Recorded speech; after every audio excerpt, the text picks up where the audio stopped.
You, John Fitzgerald Kennedy, do solemnly swear I, John Fitzgerald Kennedy, do solemnly swear that you will faithfully execute the office of President of the United States that I will faithfully execute the office of President of the United States and will, to the best of your ability, and will, to the best of my ability, preserve, protect, and defend the Constitution of the United States. preserve, protect, and defend the Constitution of the United States. So help you God. So help me God.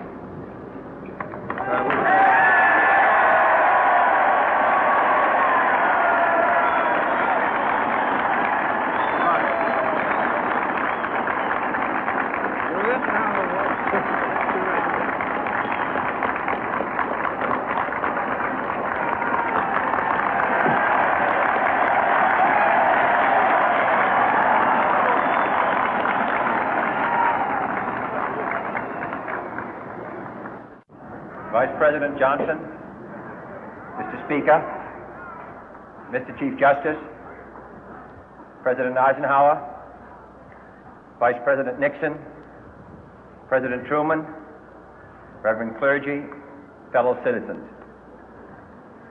We observe today not a victory of party, but a celebration of freedom, symbolizing an end as well as a beginning, signifying renewal as well as change. For I have sworn before you and Almighty God the same solemn oath our forebears prescribed nearly a century and 3/4 ago.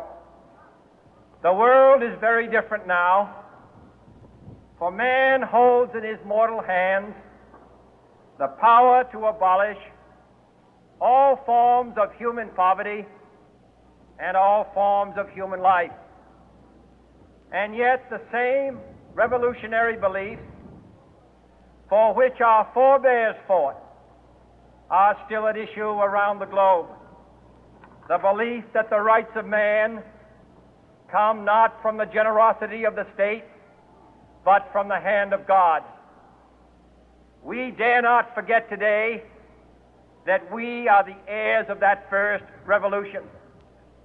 Let the word go forth from this time and place to friend and foe alike that the torch has been passed to a new generation of Americans born in this century, tempered by war, disciplined by a hard and bitter peace, proud of our ancient heritage, and unwilling to witness or permit the slow undoing of those human rights to which this nation has always been committed and to which we are committed today at home and around the world.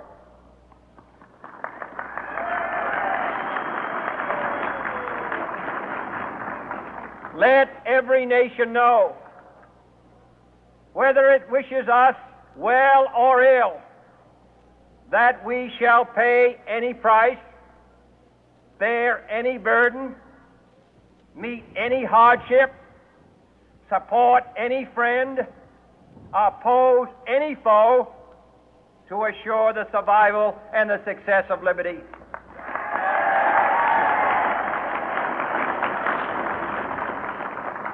This much we pledge and more. To those old allies whose cultural and spiritual origins we share, we pledge the loyalty of faithful friends. United, there is little we cannot do in a host of cooperative ventures. Divided, there is little we can do, for we dare not meet a powerful challenge at odds and split asunder. To those new states whom we welcome to the ranks of the free, we pledge our word that one form of colonial control shall not have passed away, merely to be replaced by a far more iron tyranny. We shall not always expect to find them supporting our view, but we shall always hope to find them strongly supporting their own freedom, and to remember that in the past, those who foolishly sought power by riding the back of the tiger ended up inside.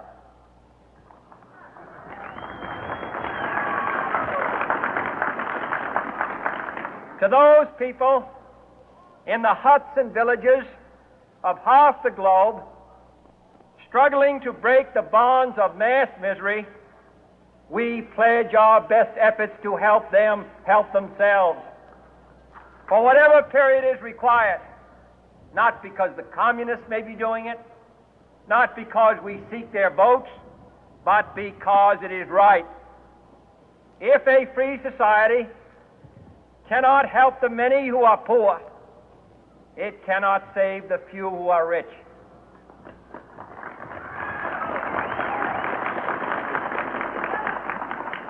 To our sister republics south of our border, we offer a special pledge to convert our good words into good deeds, in a new alliance for progress, to assist free men and free governments in casting off the chains of poverty. But this peaceful revolution of hope cannot become the prey of hostile powers. Let all our neighbors know that we shall join with them to oppose aggression or subversion anywhere in the Americas. And let every other power know that this hemisphere intends to remain the master of its own house.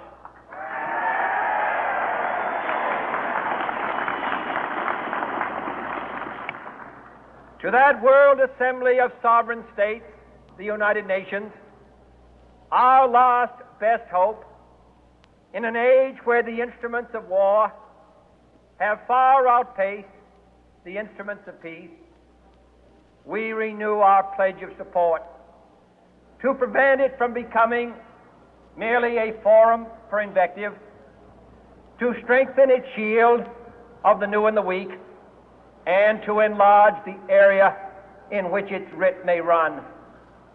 Finally, to those nations who would make themselves our adversary, we offer not a pledge, but a request that both sides begin anew the quest for peace. Before the dark powers of destruction, unleashed by science, engulf all humanity in planned or accidental self-destruction, we dare not tempt them with weakness, for only when our arms are sufficient beyond doubt can we be certain beyond doubt that they will never be employed.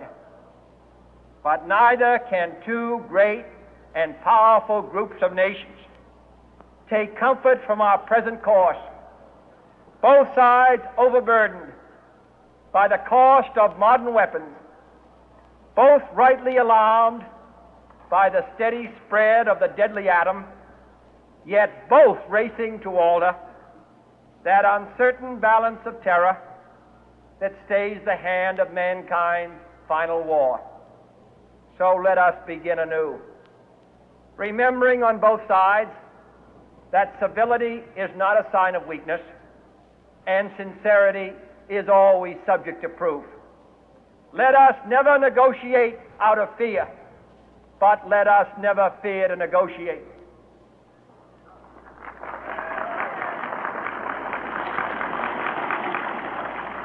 Let both sides explore what problems unite us, instead of belaboring those problems which divide us.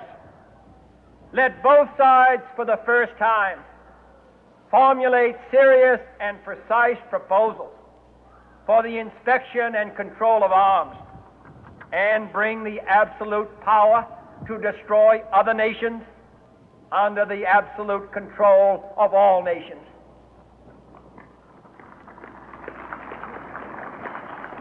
Let both sides seek to invoke the wonders of science instead of its terrors.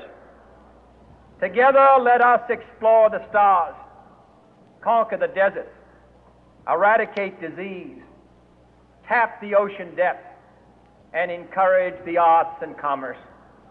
Let both sides unite to heed in all corners of the earth the command of Isaiah to undo the heavy burden and let the oppressed go free. And if a beachhead of cooperation may push back the jungle of suspicion, let both sides join in creating a new endeavor, not a new balance of power, but a new world of law, where the strong are just and the weak secure and the peace preserved. All this will not be finished in the first 100 days, nor will it be finished in the first 1,000 days, nor in the life of this administration, nor even perhaps in our lifetime on this planet. But let us begin.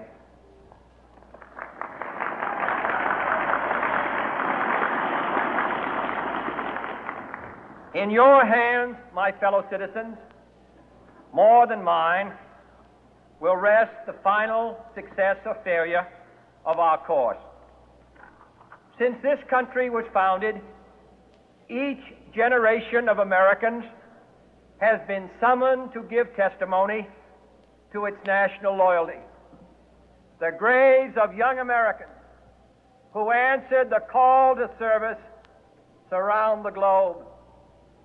Now the trumpet summons us again, not as a call to bear arms, though arms we need, not as a call to battle, though in battle we are, but a call to bear the burden of a long twilight struggle, year in and year out, rejoicing in hope, patient in tribulation, a struggle against the common enemies of man, tyranny, poverty, disease, and war itself.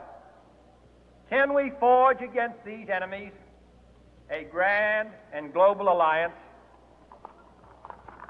north and south, east and west, that can assure a more fruitful life for all mankind? Will you join in that historic effort?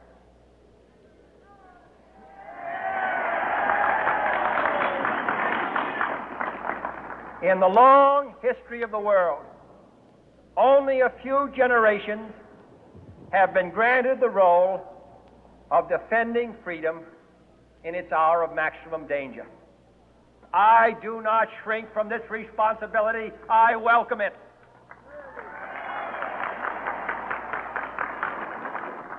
I do not believe that any of us would exchange places with any other people or any other generation.